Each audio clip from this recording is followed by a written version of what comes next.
During the afternoon of August 31st, 1939, German forces made their final preparations for the invasion of Poland. Air crews studied their targets. Tanks moved to their assault positions.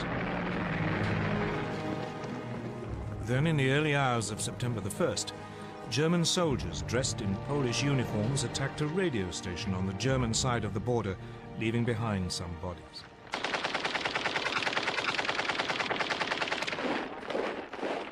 This was the aggression which Hitler later used to justify his attack.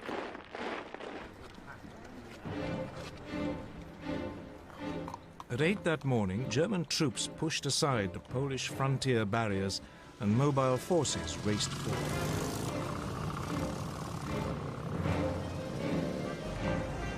Two days later, on September the 3rd, Britain and France declared war, honoring their promise to stand by Poland. But by then, the Poles were in deep trouble. They were not only outnumbered, but facing a new form of warfare for which they were ill-prepared. Blitzkrieg.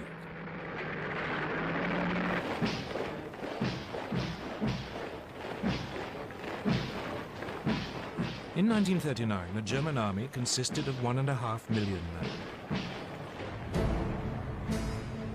Its elite were the panzers, tanks, 6 armored divisions and 4 light divisions intended for reconnaissance, a total of 2,400 tanks.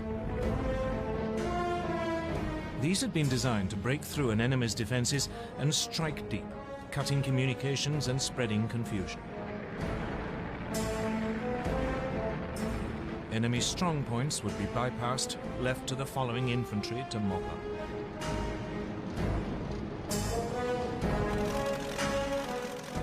The new German Air Force, the Luftwaffe, was also designed for blitzkrieg. It had 2,500 aircraft lined up against the Poles. The most notorious was the Junkers Ju-87 Stuka dive bomber. It was a form of flying artillery, making pinpoint attacks in support of the fast-moving ground forces. The Poles could muster just 600 planes. On the ground, it was just as bad. Poland's army was just 500,000 strong. It had only 880 tanks. It even had 11 brigades of cavalry, lances and horses against army. But it wasn't just numbers that gave the Germans their advantage. They used their panzers in a radically new way, as separate, hard-striking units. The Polish tanks were dispersed to support their infantry. The Poles' task had been made even more difficult by the German takeover of Czechoslovakia. The west of the country, including the capital Warsaw, was now surrounded on 3 sides by German-controlled territory. This geographical advantage was essential to Germany's grand plan. The task of the first thrust of the tanks was to create an initial breakthrough. But actually winning the war depended on deep pincer movements designed to surround and crush the enemy.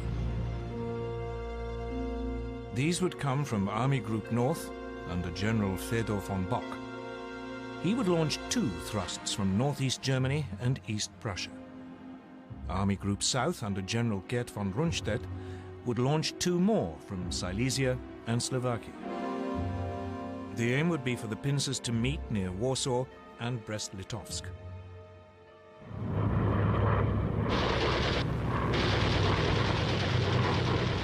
From the start, it went well for the Germans.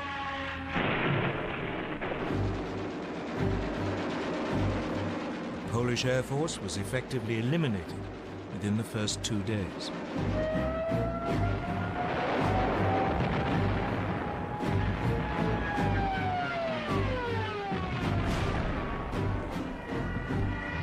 The panzers cut through and struck deep. The Stukas and medium bombers proved devastatingly effective.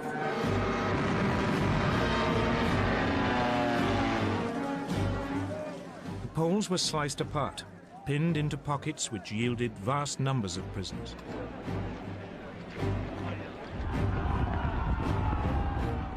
Legend has it that some Polish cavalry units gallantly tried to attack the panzers, but it was futile.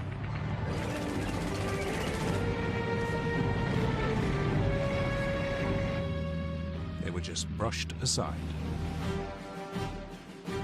By September the 8th, the inner pincers had met up. German troops were advancing on the outskirts of Warsaw. On September the 17th, the outer pincers met at Brest-Litovsk.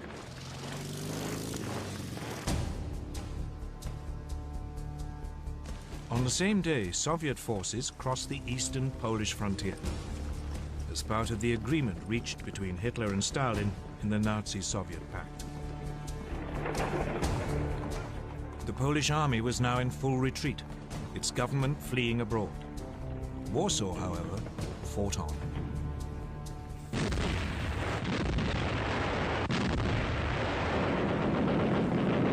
Its defenders rejected a German offer to surrender, so the full fury of the German war machine was turned on it.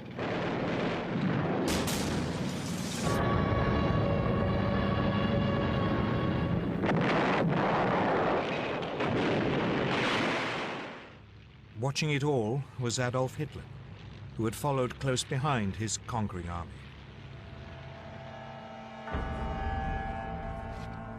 On September the 27th, Warsaw surrendered. The next day, the victors carved Poland up according to the Nazi-Soviet pact. The Soviet Union annexed slightly over half the country to the east. Germany took the rest. Both regimes began rounding up anyone who might present a danger in future. Many were murdered. And for the first time, the Germans revealed how they would behave against those peoples in Eastern Europe whom they considered inferior. They sent in the Einsatzgruppen, special SS squads, to round up Jews.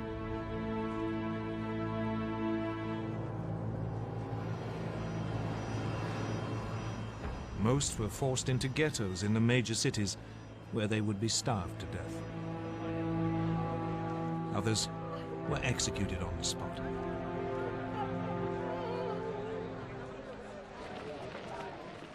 This was not, however, the end of the Polish army.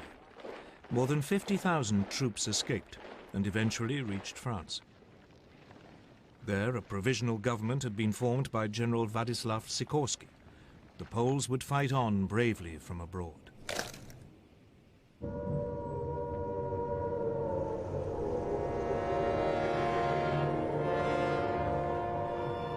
In Britain, the air raid sirens had sounded within minutes of Prime Minister Neville Chamberlain's announcement that hostilities had begun.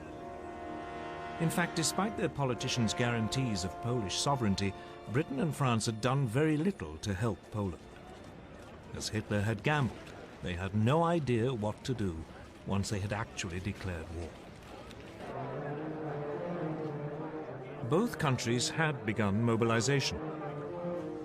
Air raid precautions were speeded up. Anti-aircraft guns were placed in major cities. Shelters were erected. Soon, children were being evacuated.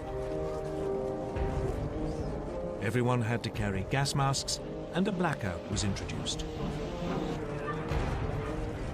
The British Army began to deploy its 100,000-strong expeditionary force to northern France. French troops did advance a little way inside the German border, but they refused to move beyond the protective cover of artillery range.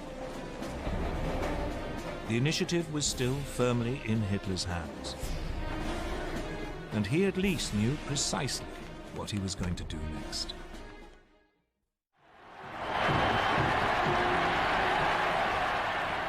The Blitzkrieg against Poland had been a stunning success for Adolf Hitler. He had subdued an entire country in less than 4 weeks, and he was hungry for more.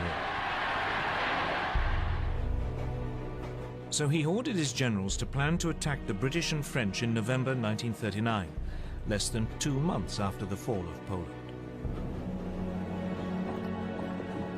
His general staff was appalled. The bulk of the German army was still out east and had to be moved west. And there had been some serious losses in the Polish campaign. Lessons had to be learned. Polish anti-tank guns had destroyed a division's worth of the lightly armored panzers. A quarter of the aircraft used had been lost. The panzers were too light and unreliable, and they had frequently outrun both their supply columns and the marching infantry. Reluctantly, after furious arguments, Hitler agreed to wait until the following spring.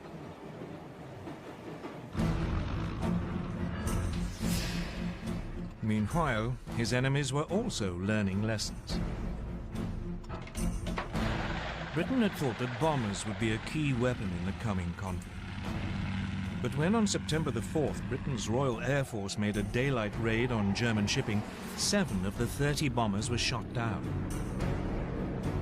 It soon became clear that this wasn't a one-off misfortune. In some raids, over half the aircraft were lost. British bombers just weren't up to the job. So the RAF switched to night raids, and they decided to drop not bombs but leaflets, so as not to provoke retaliation.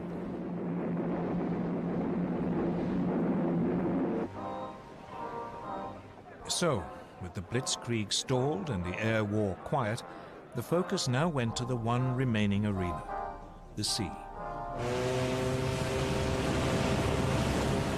Germany's navy was still in the middle of an ambitious building program that wasn't due to finish until 1948. The commander of its submarine arm, Admiral Karl Dönitz, planned to cut Britain's supply routes across the Atlantic. For this, he wanted 300 ocean-going submarines, but he had just 38. Nevertheless, Dönitz ensured that all available U-boats were at sea on September the 3rd, the first day of the war against Britain. That evening, believing it to be an armed merchant cruiser, U-30 sank the liner Athenia without any warning.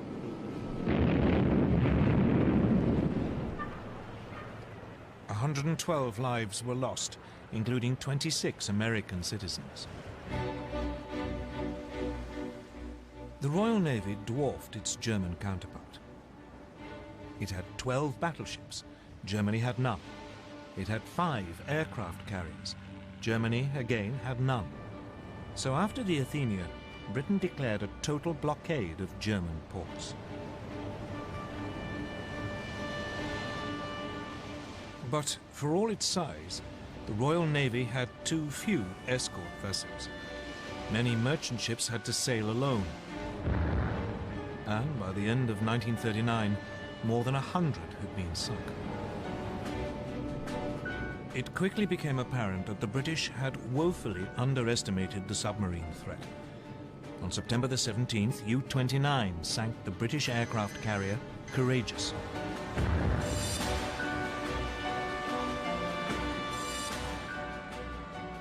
On October the 14th, the battleship Royal Oak was sunk when U-47 slipped through the defenses of the British main fleet base at Scapa Flow in the Orkneys. Meanwhile, Germany's small surface fleet had also been unleashed against the sea lanes. In the North Sea, the battle cruisers Scharnhorst and Gneisenau intercepted a convoy on November the 22nd.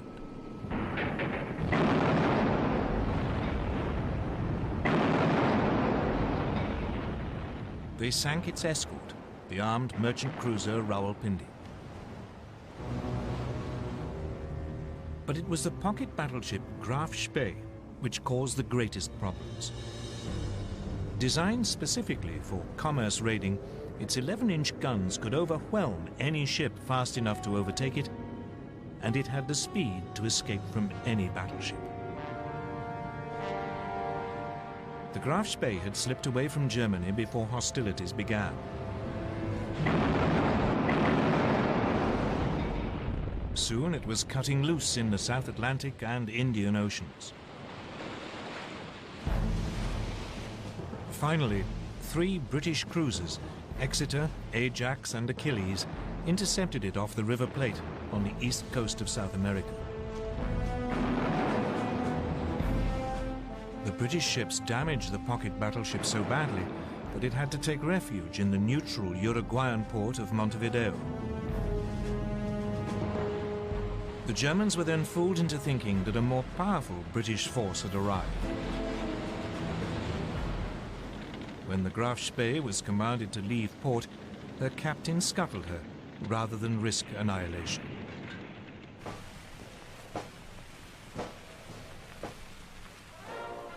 Back home, the Royal Navy crews were feted as heroes.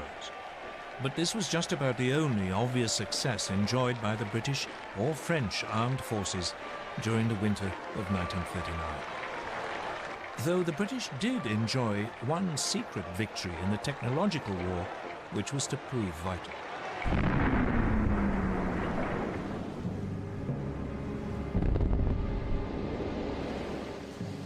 As soon as the war began, Britain began to lose large numbers of ships to German mines. What was so mysterious was that the ships didn't seem to have actually struck them. The mines had simply exploded as the ships passed nearby. Then, on the night of November the 22nd, 1939, a German plane was spotted dropping a mine at low tide in the Thames estuary. Disarmed and rescued from the mud, the mine was found to be set off by the magnetic signature of a ship passing close by. The solution was to reduce a ship's magnetic signature by hanging a copper cable round the hull and then passing an electric current through it, a process called degaussing. Once degaussing was applied to all ships, the danger from the magnetic mine was massively reduced. But otherwise, as 1940 began, the war was quiet. The two sides did little during the winter except to patrol, train, and try to keep warm, for it was a particularly cold one. An American journalist called it the Phony War. For the Germans, it was the Sitzkrieg.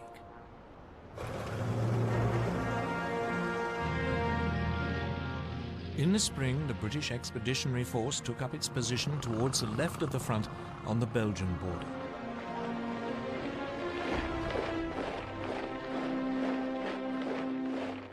But it was dwarfed by its French ally. France had some 100 divisions along the Belgian and German frontiers, or in reserve nearby. This imbalance meant that the British commander, Lord Gort, had to go along with the ideas of the French general Maurice Gamelin. And these were entirely defensive. French hopes were pinned on the massive ramparts of the Maginot Line. A series of fortifications, it ran from Switzerland to Belgium along the French-German border. The Maginot Line was considered to be completely impassable and would ensure that French territory remained safe. But otherwise, the Allies had no idea of how actually to defeat Germany. Instead, they brought up their forces and prepared for a repeat of World War I. They would blockade Germany to sap its strength, and they would dig in, ready to grind down the assault which they knew must come. None of their commanders seemed to consider that the Germans might have totally different ideas, or that the next moves might come in a completely different arena. Scandinavia.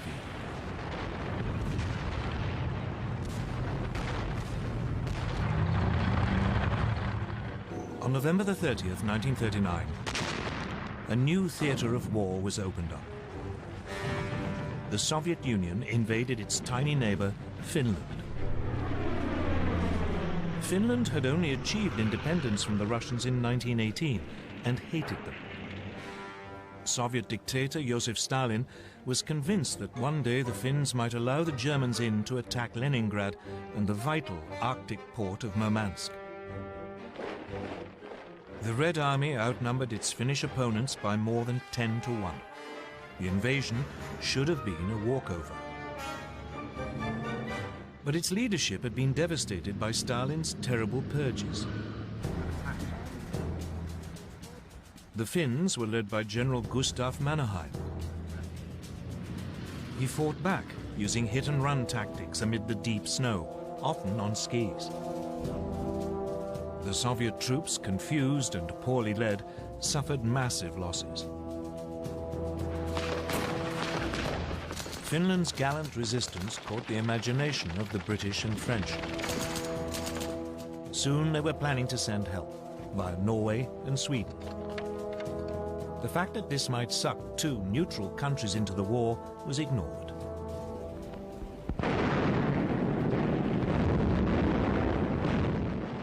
But a renewed Soviet offensive at the beginning of February broke the Finnish defensive line. In early March, the Finns had to cede territory to Stalin. By now, Hitler too had become interested in Scandinavia. The Nazi war machine relied on iron ore from Sweden. In the winter months, the only way it could get to Germany was via the Norwegian port of Narvik. If the Allies landed in Norway, this vital supply could be cut off. So he ordered plans to be prepared for an invasion of Norway. Denmark, which was in the way, would also have to be seized. The Norway theatre heated up on February the 16th, 1940. The British destroyer Cossack boarded the German supply ship Altmark in a Norwegian fjord to release prisoners.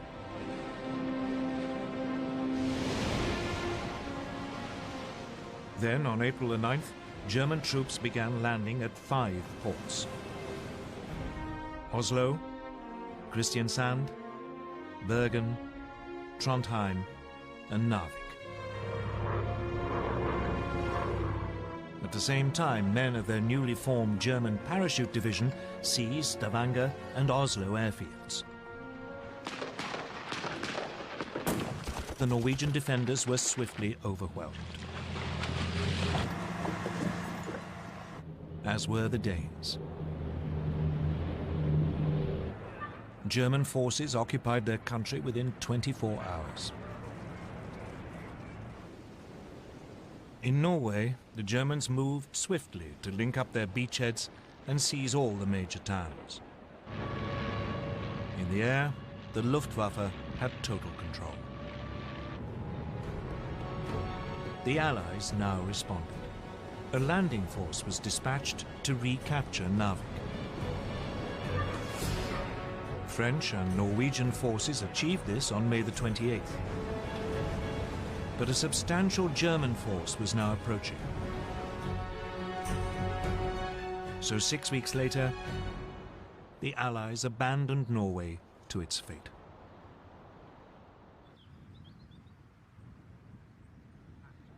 Hitler had spent most of that winter and spring at his country retreat, the Berghof in southern Bavaria.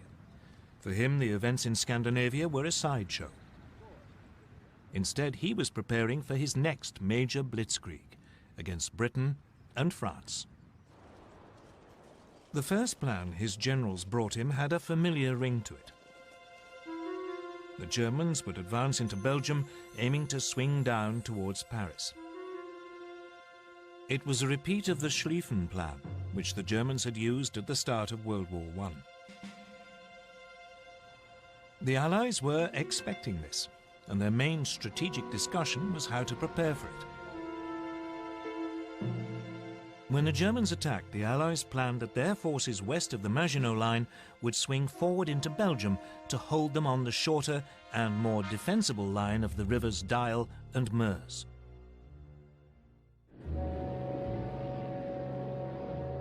Then, on January the 10th, 1940, a German liaison aircraft lost its way and crashed in Belgium. A copy of the German plan was found. This convinced the Allies that their Dyle plan must be right, and they deployed their troops accordingly. Unfortunately, the same event made the Germans alter their ideas entirely. Chief planner General Erich von Manstein had always thought the original plan unimaginative. He was worried that the German forces would become bogged down, as in World War I, and that his country would lose a long, drawn-out war. So he proposed to Hitler that the main thrust should be made at the point where the Maginot Line ended, and where the Allies were most vulnerable as their Western armies moved forward. Virtually all Germany's panzers would be gathered opposite the Ardennes in southeast Belgium. The Allies considered this hilly and wooded area almost impassable for tanks. It was, therefore, lightly defended. The plan was to drive deep behind the Allied armies, which would have advanced into Belgium. They could then cut them off, and all the forces sitting in the Maginot Line would be bypassed. It was a high-risk strategy. The German armor could become stuck in the forest, but Hitler loved it. So the German forces were redeployed without the Allies knowing. The Allies, meanwhile, prepared for their long defensive war. In addition to the formidable barrier of the Maginot Line, they had a slight advantage both in manpower, some 110 divisions available against 95 German, and in armor, about 3,000 vehicles against 2,700. The French also had the better tanks. Their 32-ton Char-Bay had both 75 and 47mm guns. Its disadvantage was that the main gun was mounted in the hull, and so was difficult to aim. The other gun was in a one-man turret, from which the commander had to control the tank as well as man the gun. In contrast, the newest German design, the 17-ton Panzer Mark IV, had a 75mm gun in a spacious three-man turret, so its crew could work as a team, though only about 100 were available. The other main French tanks also had guns which matched those of their German counterparts, but again the French had the one-man turret. The one area where the Germans had a clear advantage was in the air. The Luftwaffe had 2,000 bombers, the Allies just 800. The Luftwaffe had 4,000 fighters, including the ultra-modern Messerschmitt Bf 109. They faced just 2,500, mainly older aircraft. The Royal Air Force did have about 800 excellent Spitfire and Hurricane fighters, but it was keen to keep them for home defense. But the main difference between the two armies was in philosophy. Everything the Germans did was focused on the possibilities of blitzkrieg. All their armor was grouped in 10 independent panzer divisions. But the French were preparing for a repeat of the static fighting of World War I. They saw tanks as infantry support and distributed them piecemeal instead of concentrating them. They had noticed the success of Germany's panzers in Poland, so they were assembling 3 armored divisions. But by the start of hostilities, none was fully operational.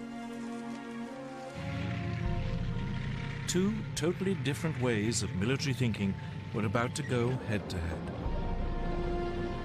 Blitzkrieg against static warfare. the summer of 1940 would soon show which was correct. On May the 10th, 1940, Winston Churchill became Prime Minister of Britain. He couldn't have picked a worse day.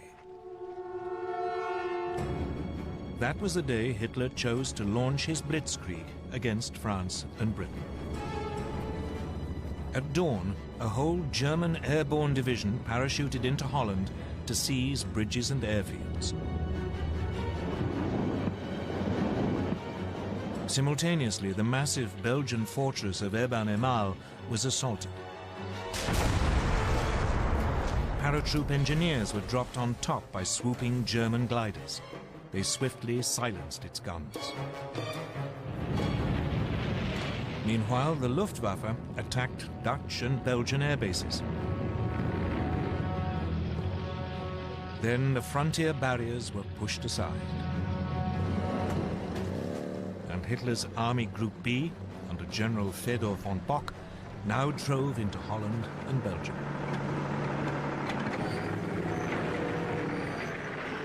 As planned, the French and British armies along the Belgian border moved forward to their new defensive line along the Dyle and Meuse rivers. But none of the Allied commanders seemed to have noticed that German Army Group A, which had the bulk of the panzers, after brushing aside the Belgian frontier troops, had now begun driving through the hills and woods of the Ardennes to their south.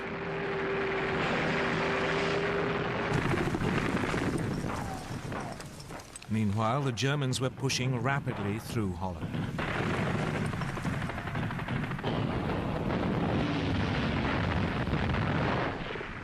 The obsolete Dutch army was no match for the highly tuned German war machine. And it was under continual heavy air attack by the Luftwaffe, which roamed the skies unchallenged. On May the 14th, the Germans demanded the surrender of the port of Rotterdam. A large force of bombers took off as the Dutch hesitated. While they were airborne, the Dutch agreed to surrender the city, but apparently a recall message never reached the bombers.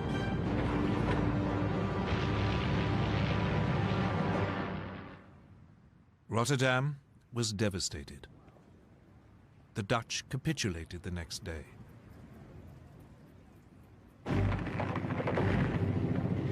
Then came the hammer blow.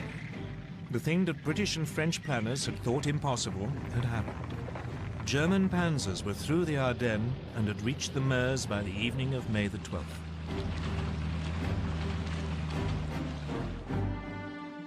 Among the first to arrive at Sedan, well north of the Maginot Line, were the men of the 19th Panzer Corps, commanded by General Heinz Guderian, fresh from the triumphs in Poland.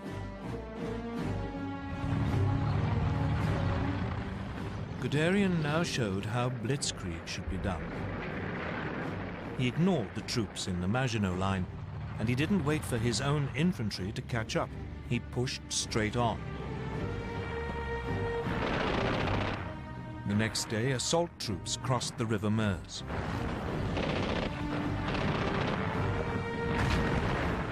Engineers began building bridges for the armor while under heavy French fire.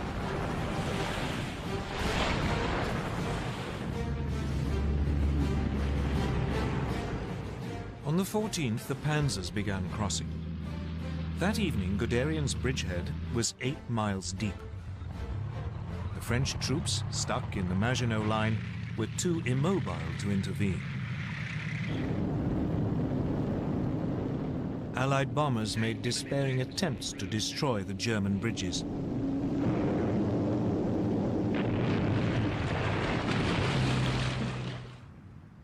But most were shot down.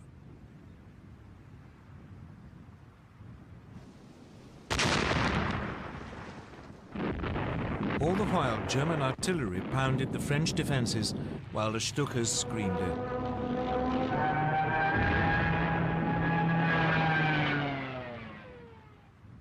Just 3 days after the attack had been launched, the French defenders around Sedan broke. Guderian's panzers began racing westwards. By nightfall, they had advanced more than 40 miles behind the northern group of Allied armies. These had been holding firm on the Dial line, but now the French Supreme Commander, General Gamelin, realized that they were about to be encircled. He ordered them to fall back. This sudden decision to withdraw bewildered the Allied troops, who had no idea what was going on behind them. As they fell back, they were hindered by a growing flood of refugees clogging the roads. That day, the French Prime Minister Paul Reynaud phoned Churchill. He said, "We are beaten. We have lost the battle." But for all the brilliance of the Blitzkrieg, the Germans were vulnerable. As the panzers raced westwards, they created an ever longer corridor just a few miles wide. The Allies realized that this was open to counterattack. The bulk of the German army was still totally dependent on horsepower or its own feet for transport, so the gap between the rampaging panzers and the follow-up infantry grew with every hour. On May the 17th, Colonel Charles de Gaulle, commander of one of the newly formed French armored divisions, made the first of 2 attempts to cut through the German line near Crécy. But the cumbersome French command system meant that units were sent into battle piecemeal, not in a coordinated thrust.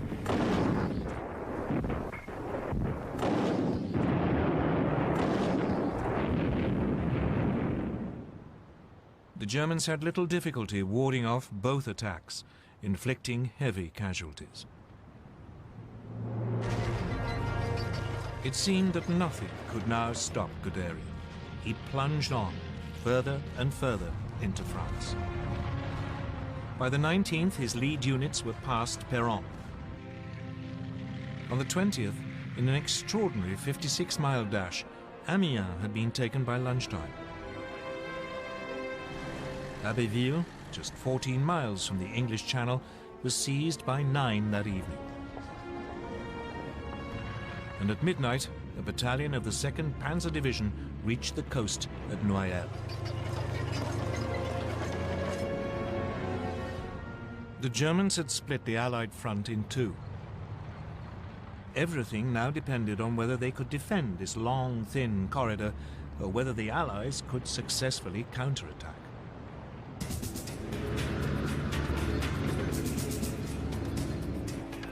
So now the British got ready to break the German lines. On May the 21st, 2 armored battalions prepared to launch an attack south of Arras. The British tanks were even more unsuited to fast-moving armored warfare than the French. Their most effective machine, the Matilda II, had been designed for infantry support. Though well-armored, it was slow and undergunned.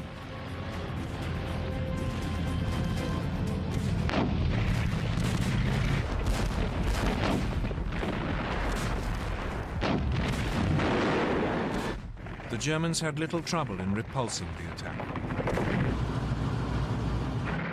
But it did have an effect. By now, the German High Command were becoming worried by their extended lines of communication. So, for the time being, driving south into the rest of France was put on hold until the infantry had caught up. The priority was to turn north and eliminate the British Expeditionary Force and the French First Army fighting beside it. On May the 22nd, Guderian and the panzers began their attack to destroy the Allied armies. These were now pulling back to the ports of Boulogne, Calais, and Dunkirk, but they were trapped. On May the 23rd, General Alan Brooke, commander of British II Corps, wrote, "Nothing but a miracle can save the British Expeditionary Force." 2 days later, the Germans seized Boulogne.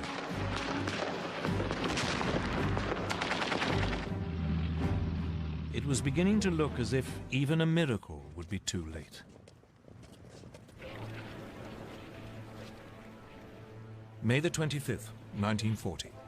The situation of the British Expeditionary Force and the French First Army was desperate. The port of Boulogne had been overrun. German troops had isolated Calais. The British were being forced back to the port of Dunkirk.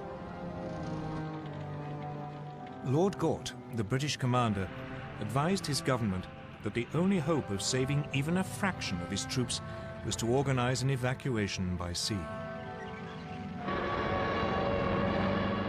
But as the dive bombers screamed down and the panzers were poised for the final assault, evacuation seemed a forlorn hope. The British anticipated that Dunkirk would be overrun within a day. But unknown to the British, Hitler and the German High Command had made a decision which was to save them from total annihilation. The Germans were only too aware that their panzer crews were exhausted and their machines needed urgent repairs. Those attacks by de Gaulle and the British may have failed, but they have shown very clearly how vulnerable the German lines of communication were. This was the great weakness of blitzkrieg. So the High Command made a fateful decision. It decided to stop the panzer's advance to save them from further damage and wait for the infantry to come up. Only then would the Allied pocket around Dunkirk be eliminated. So the blitzkrieg was halted and the panzers lay idle. They would not advance for 2 days, just enough to buy the British in particular a little time to prepare. As the tanks waited, the only major action was in Calais. There the British and French garrison refused to surrender. Instead, they had to be overrun in 3 days of bloody hand-to-hand fighting. When the panzers got going again 2 days later on May the 26th, the weather had changed.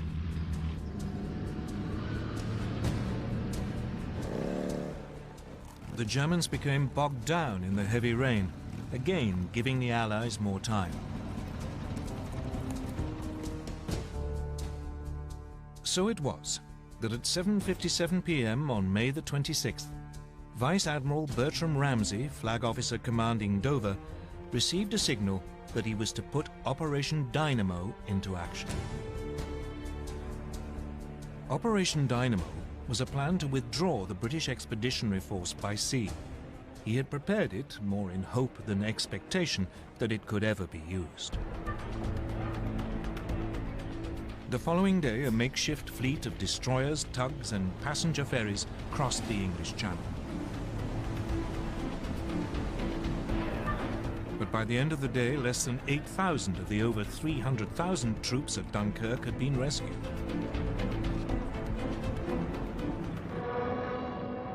The port was under such heavy air attack that it could not be used. And the ships could not get in close enough to the beaches. So Ramsay now sent out a call for any boats of shallow draft that were over 30 feet long.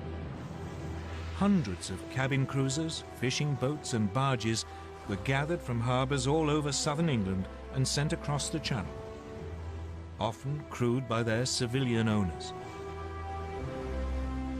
The little ships worked on the beaches of Dunkirk, ferrying troops out to the larger boats waiting to take them to safety.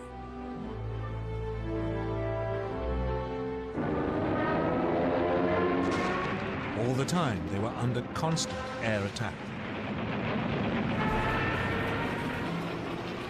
The British Air Force threw every fighter it possessed into the battle to drive the Luftwaffe off.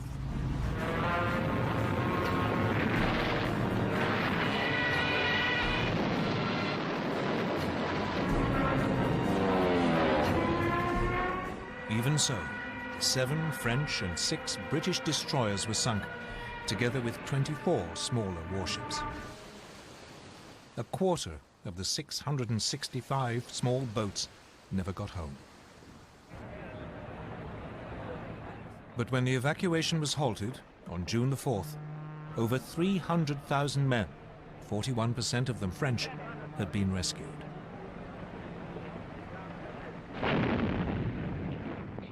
None of this would have been possible without the heroism of the French army. It played a vital role in slowing down the German advance.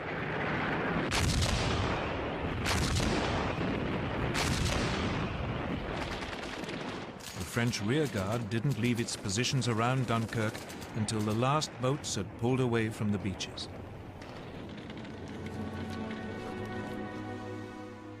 One British officer compared them to the last stand of the Spartans at Thermopylae.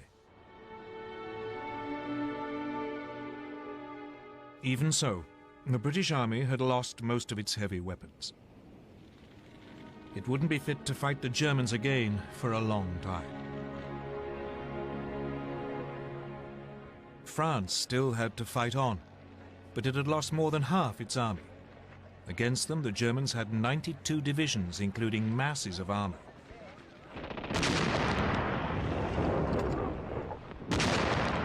At 4 in the morning of June the 5th, a short bombardment began the final destruction of France.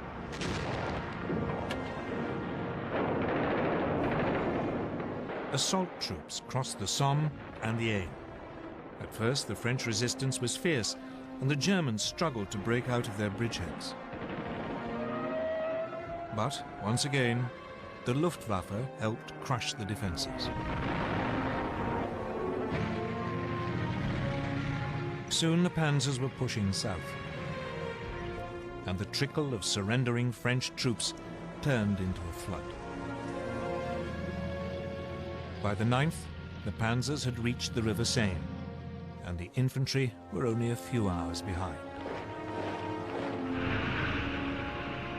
Once across the river, the Germans fanned out into the interior of the country. On the 14th, the German army marched into Paris.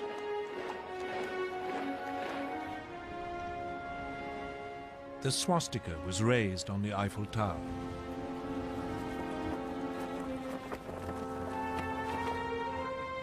Hitler had secured the prize which had eluded the Kaiser in 1914. The Parisians could only watch in stunned horror. Throughout the period of the French collapse, Winston Churchill paid 5 visits to France, trying to bolster French resistance. On June the 16th, he even offered Paul Reynaud a union with Britain if France stayed in the fight. But it was too late. Reynaud's cabinet rejected the proposal, and the Prime Minister resigned that evening. He was succeeded by Marshal Philippe Pétain, who immediately asked the Germans for an armistice.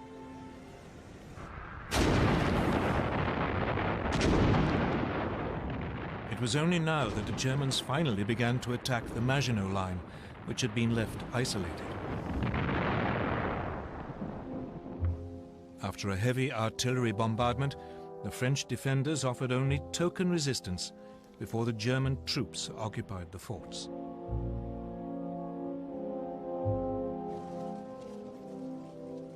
On June the 21st, Hitler went to Compiègne, where the railway carriage in which the Germans had signed the armistice in 1918 was kept. As a French delegation entered the carriage, he handed them his terms and then left. The French insisted on consulting their government, but the next day they were told that if they didn't sign immediately, the panzers would roll again. They signed, and the humiliation of France was complete.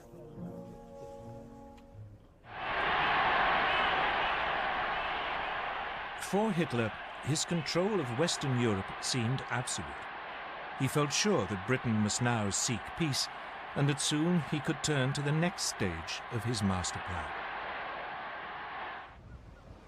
But even though the Blitzkrieg had achieved so much so fast, it hadn't won him the war. The British, battered and wounded, had escaped to fight another day.